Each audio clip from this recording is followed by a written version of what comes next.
जय माता दी। लाइक जरूर करें। दोस्तों, हरतालिका तीज के व्रत में क्या क्या खाना चाहिए और सरगी कैसे लेनी चाहिए, व्रत का पारण कैसे करें और सास को थाली कैसे दें, क्या क्या सामग्री उसमें रखनी चाहिए और जिनकी सासू मां नहीं है वो क्या करें। साथ ही साथ हरतालिका तीज पर एक चीज जरूर खा लेनी चाहिए और गलती से भी 3 महिलाएं हरतालिका तीज का व्रत कभी ना रखें। पति हो जाता है बर्बाद। भगवान शिव और मां गौरी आपकी झोली खुशियों से भर देंगे, हो जाओगे धनी। सच्चे दिल से कमेंट बॉक्स में लिखें शिवाय जय पार्वती। माता पार्वती के लिए एक लायक तो बनता है। दोस्तों, शुभ मुहूर्त भाद्रपद की शुक्ल पक्ष की तृतीया तिथि 5 सितंबर 2024 को दोपहर 12:21 पर शुरू हो रही है।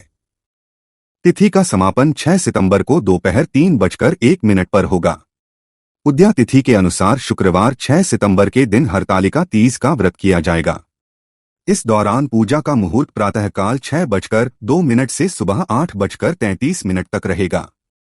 दोस्तों, तीज पर पहले सरगी ली जाती है। आइए जानते हैं सरगी कैसे ले। हरतालिका तीज व्रत शुरू होने से पहले सूर्य उदय से पहले या मध्य रात्रि में महिलाएं सरगी करती है। सरगी में नमक युक्त भोजन नहीं करना चाहिए। साथ ही सरगी में बहुत भारी भोजन ना करे जिससे आपको उपज की समस्या हो जाए। सर्दी में फल, जूस, नारियल पानी, ड्राई फ्रूट्स और मुरब्बा खा सकती है। इससे आपको एनर्जी मिलेगी और डिहाइड्रेशन नहीं होगा के साथ ही आपको भूख भी नहीं लगेगी।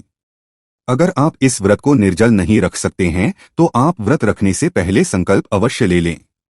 पारण में शामिल करें ये चीजें। हरतालिका तीज के अगले दिन पारण किया जाता है। मान्यता है कि चतुर्थ तिथि लगने के बाद ही पारण करना चाहिए। व्रत का पारण कभी भी नमक युक्त भोजन से नहीं करना चाहिए। आप पानी, शरबत, फल या मीठे से व्रत खोलें। पारण में धीरे धीरे पानी पिए, फिर किसी मीठी चीज का सेवन करें।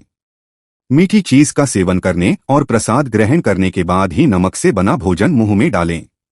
दोस्तों के अनुसार माना जाता है कि भगवान शिव और माता पार्वती को बेल फल अर्पित करने के बाद प्रसाद स्वरूप में पूरे परिवार को खाना चाहिए।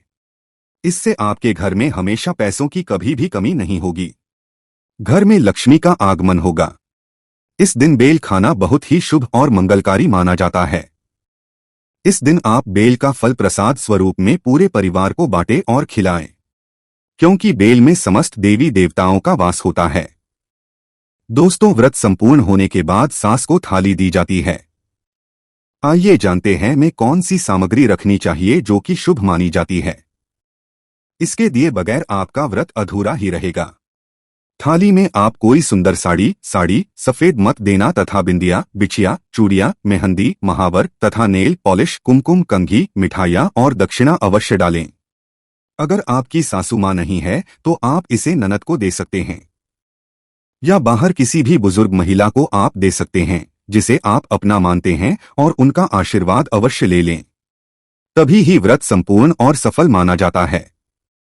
दोस्तों, हरतालिका तीज के व्रत में तीज माता को ये 3 चीजें कभी अर्पित नहीं करनी चाहिए। ये 3 चीजें माता को चढ़ाने से व्रत टूट जाता है, पति पर घोर विपदाएं आ जाती है और उल्टा पाप के भागीदार हो जाते हैं। ऐसा घोर पाप कभी मत करना। आइए जानते हैं। दोस्तों, सबसे पहली चीज है माता को अर्पित की जाने वाली सामग्री, जैसे कि टूटे हुए चावल कभी अर्पित नहीं करने चाहिए। टूटी हुई चौकी, खंडित चौकी नहीं होनी चाहिए। चौकी पर हमेशा लाल कपड़ा बिछाना चाहिए। मंदिर में भूलकर भी नहीं रखनी चाहिए, बहुत ही अशुभ माना जाता है। इस दिन फलों में नाशपाती कभी अर्पित नहीं करना चाहिए। हरतालिका तीज पर सफेद कपड़ा कभी दान नहीं करना चाहिए और ना ही पहनना चाहिए। इस दिन जितना ज्यादा हो सके हर एक पीले, गुलाबी, लाल रंग पहनना बहुत ही शुभ माना जाता है।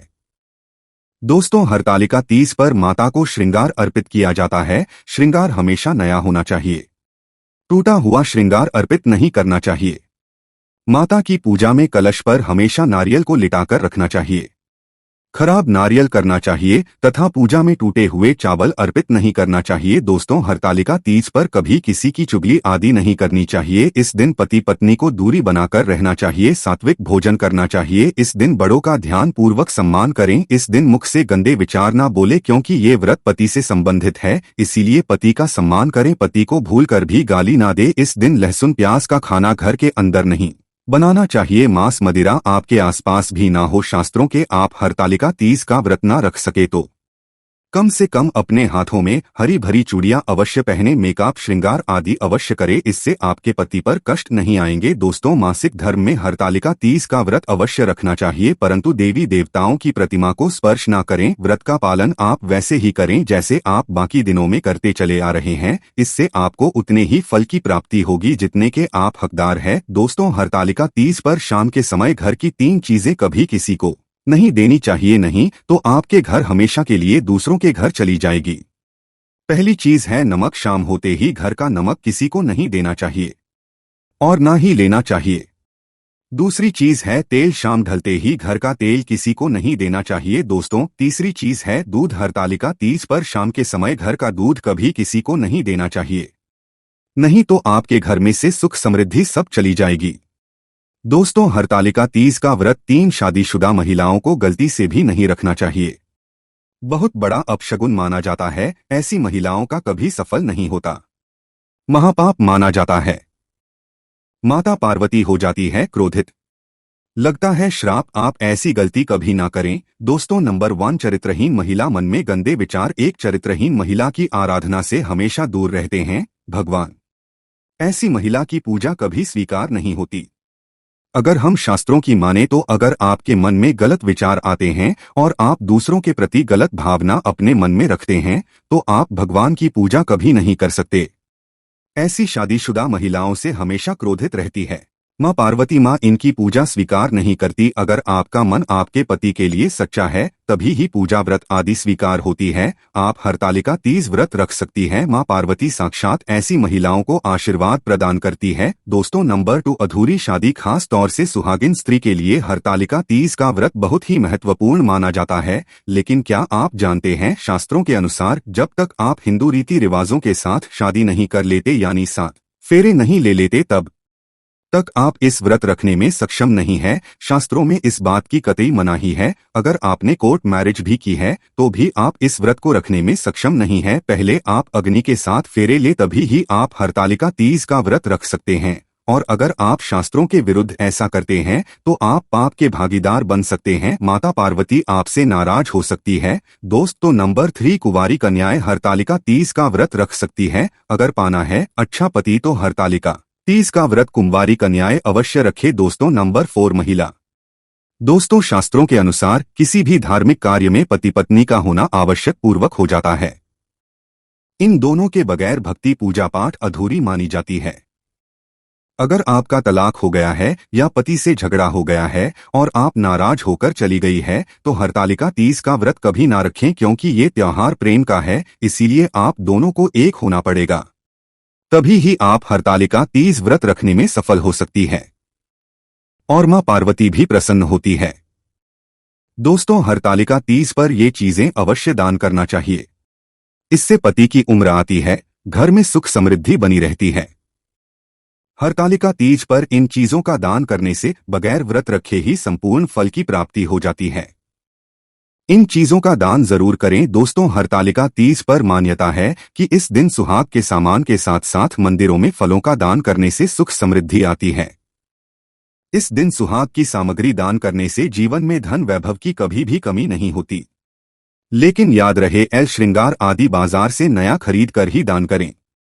और दोस्तों, तीज पर गेहूं और जौ का दान सोने के दान देने के समान ही माना गया है। धार्मिक मान्यताओं के अनुसार तीज के व्रत में गेहूं का दान बहुत ही शुभ फल प्रदान करता है।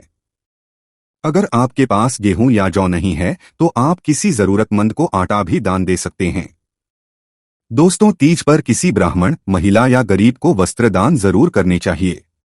मान्यता है कि महादेव और देवी पार्वती बहुत प्रसन्न होती है और अखंड सौभाग्यवती का वरदान मिलता है। दोस्तों, शास्त्रों के हरतालिका तीज पर चावल का दान बहुत ही शुभ माना गया है। कहा जाता है कि हरतालिका तीज पर चावल का दान करने से शुक्र ग्रह से संबंधित सभी दोष समाप्त हो जाते हैं, परिवार में सुख शांति आती है। माता गौरी और भगवान शिव दोनों हाथों से व्यक्ति की झोली भरेंगे। माना जाता है कि हरतालिका तीज पर गुड़ का दान करने से उत्तम फल प्रदान होता है। इस दिन गरीबों को गुड़ का दान करने से महिलाओं को स्वास्थ्य लाभ मिलता है। पति सदैव कामयाब रहता है, घर में दौलत का आगमन होता है। धन, लक्ष्मी, सुख सब कुछ हासिल हो जाता है। गुड़ का दान करने से रिश्तों में मिठास आती है, जीवन सुगम हो जाता है। दोस्तों, अगर आप अखंड सौभाग्यवती का वरदान पाना चाहते हैं तो माता पार्वती के लिए कमेंट बॉक्स में लिखें जय माता पार्वती। माता पार्वती के लिए एक लाइक तो बनता है। मां आपका कल्याण अवश्य करेंगी।